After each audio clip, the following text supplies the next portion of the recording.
ದಿವಸ ಅಂಗಳ ಧವಸ ಧಾನ್ಯದ ಬೆಳಕಾಯ್ತು.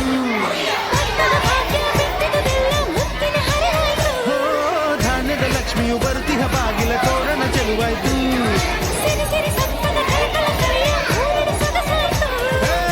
ಪ್ರೀತಿ ನಗುವಿನ ತಲೆಯು ಎಲ್ಲ ಮೊಗಮೊಗದಿ ಅನ್ನಪೂರ್ಣೆಯು ಭಾಗ್ಯ ತಂದಳು ನಾಡಿಗೆ. ಓ ಭೂಮಿಗೆ ಬಂಗಾರ ತೆನೆ ತೆನೆಯೆಲ್ಲ ಬಂಗಾಡಿ ಮನೆ ಮನೆಗೆ ಸಂತೋಷ ಹಿಡಿ ಹಿಡಿ ಹಿಡಿ ಚಂದಾದ ಮಗುಳನಗೆ ಸುಗ್ಗಿ ಸಿರಿ ಅರಳಿತು ಗಲಗಲ ಗಲಗಲ ಸವಿಯುವ ಸಿಹಿ ಫಲ ಹೋ ತುಂಬಿ